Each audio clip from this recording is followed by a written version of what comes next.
अस्सलाम वालेकुम, my name is Aliza Kabir and welcome back to my YouTube channel. जो हमारा डिजिटल सिग्नल्स का जो हम टॉपिक कर रहे थे, हमने 41 तक किया था।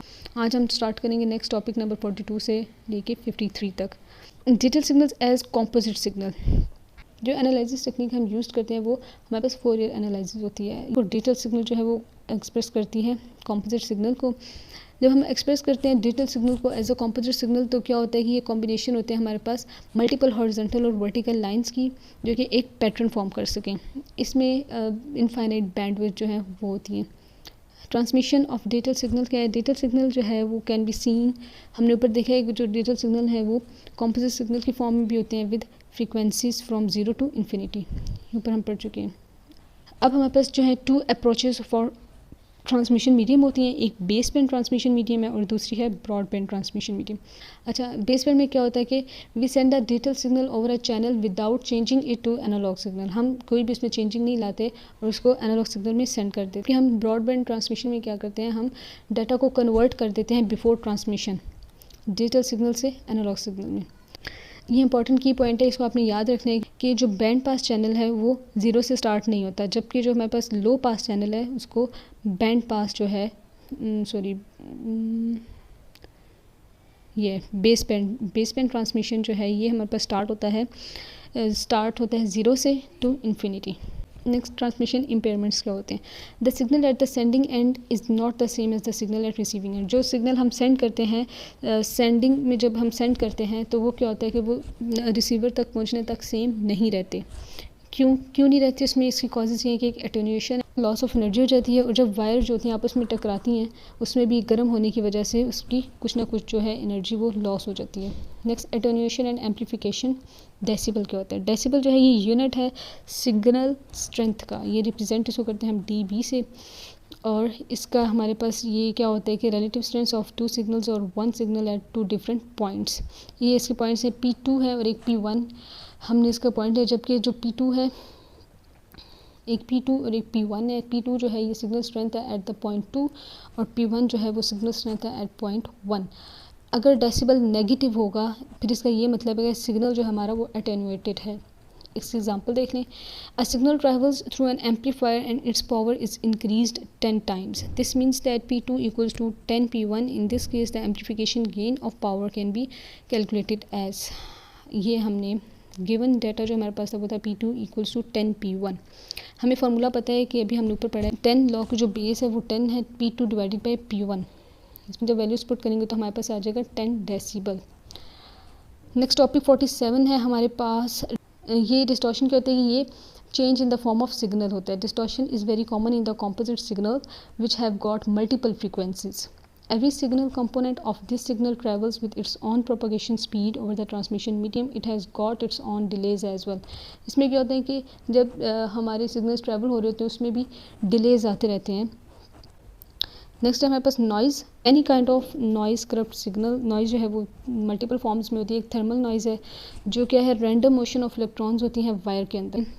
इंड्यूस नॉइज़ कहती है ये सोर्स से आती हैं सच एज मोटर्स। और क्रॉस टॉक क्या है कि जब वायर्स जो हैं जब आपस में इफेक्ट करती हैं तो क्या होता है, वो क्रॉस टॉक नॉइज़ है।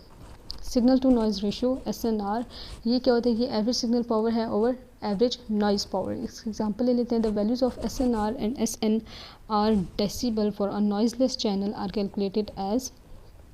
नॉइज़ जहाँ पे हमारे पास ज़ीरो के इक्वल है, SNR का हम फार्मूला लगा देते हैं, उसको कर लेंगे। नॉइज़ ज़ीरो है तो वो फिर हमारे पास क्या हो गया, इन्फिनिटी। ये सारा जो है वो इन्फिनिटी के इक्वल आ जाएगा। डाटा रेट लिमिट्स क्या है हमारे पास? Data rate depends on 3 factors. ये 3 फैक्टर्स पे डिपेंड होता है हमारे पास डाटा रेट। पहला ये है कि बैंडविड्थ क्या अवेलेबल है, या फिर लेवल ऑफ सिग्नल्स कौन से हैं जो हम यूज़ करें। फिर नॉइज़ लेवल ऑफ चैनल क्या है। हमारे पास 2 थ्योरेटिकल फार्मूलाज हैं, एक नाइक्विस्ट रेट है और एक है शैनन भी हो गए थे, चलिए ठीक। एक शैनन फार्मूला और एक नाइक्विस्ट रेट है। ये क्या, it is use to calculate the theoretical maximum bit rate for a noiseless channel. ये नॉइजलेस चैनल के लिए मैक्सिमम बिट रेट जो है उसको कैलकुलेट करता है, और जबकि शैनन जो है वो नॉइजी चैनल के लिए करता है। इसकी एग्जांपल करते हैं कि consider the same noiseless channel transmitting a signal with 4 signal levels. For each level we send 2 bits. The maximum bit rate can be calculated as bit rate जो है उसका हमने लास्ट में भी आपका किया था कि इन सबको मल्टीप्लाई करके जो आंसर है उसको करेंगे। यहाँ पे हमने इसको 4 क्यों किया है, क्योंकि हमारे पास नंबर ऑफ जो लेवल्स हैं वो 4 हैं और हमने क्या किया, डबल कर दिया अपने बिट रेट को। बिट रेट जो है वो डायरेक्टली प्रोपोर्शन है एल के हमारे पास number of levels. Shannon formula क्या है कि ये भी देखें, a formula which we can apply to a noisy channel, जो ऐसा फार्मूला जो हम नॉइजी चैनल को अप्लाई करें। इस एग्जांपल जो है उसको आप देख लें, बिल्कुल सिंपल सी ईजी है, इसमें सिर्फ फार्मूला लगाना है और उसको आपने सॉल्व कर लेना है। नेक्स्ट है हमारे पास नेटवर्क परफॉर्मेंस। इसका मतलब ये होता है कि हमारा नेटवर्क कितना ही अच्छा है, कितना अच्छा काम कर रहा है। इसकी 3 कैरेक्टरिस्टिक्स हैं, एक बैंडविड्थ है और बैंडविड्थ के आगे नेक्स्ट 2 हमारे पास डिफरेंट कॉन्टेक्स्ट आ जाते हैं। एक बैंडविड्थ इन हर्ट्स है और एक इन बिट्स पर सेकंड है। It is a range of frequencies in a composite signal, ये हर्ट्स से हमें पता चल रहा है कि फ्रीक्वेंसी होगी इसमें मस्ट। और बैंडविड्थ इन बिट पर सेकंड में क्या होगा कि इट इज़ द ये नंबर ऑफ बिट्स हैं अ चैनल लिंक और नेटवर्क कैन ट्रांसमिट। नेक्स्ट हमारे पास थ्रूपुट क्या होता है। थ्रूपुट हमने लास्ट एक दफ़ा चैप्टर नंबर 1 था उसमें हमने इसको पढ़ा था, तो ये भी सेम वही वाला है जो हमने उधर पढ़ा था। Throughput a measure of how fast can we send the data over a channel. Bandwidth of a link can be b bit per second, but we only send throughput bits per second. कह रहे हैं कि जो है bandwidth of a link जो है वो bits पर सेकंड है, लेकिन हम जो अपना डाटा जो है वो सेंड करेंगे वो थ्रूपुट बिट पर सेकंड में होगा और ये ऑलवेज लेस देन होता है बैंडविड्थ के। अच्छा, डिले में क्या है कि इस entire time that it takes for any entire message to reach from the source to destination, and that delay is from the time the first bit of that message is sent from the source. इसमें यह है कि हमारा message जो है वो कितना ही ज़्यादा डिले हुआ है हमारे सोर्स से डेस्टिनेशन तक पहुंचने के लिए। इस एग्जांपल देख लें, what is the propagation time if the distance between the 2 points is 12,000 kilometre, assume the propagation speed to be 2.4 multiply by 108 metre per second in cable. Propagation time जो है उसका फॉर्मूला जो है वो ये है, डिस्टेंस ओवर प्रोपगेशन स्पीड।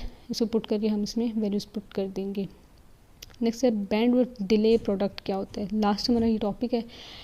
ये क्या होता है कि the number of bits that can fill a full link. इसका एग्जांपल मैंने यहाँ इसलिए दिए, पाइप से एग्जांपल इसकी की है कि जो इसका क्रॉस सेक्शन एरिया है उसको हमने बैंडविड्थ के इक्वल करते हैं और जो इसकी लेंथ है उसको डिले, और जो वॉल्यूम है वो बैंडविड्थ मल्टीप्लाई बाय डिले, क्योंकि cross section multiply by length equals to bandwidth multiply by delay.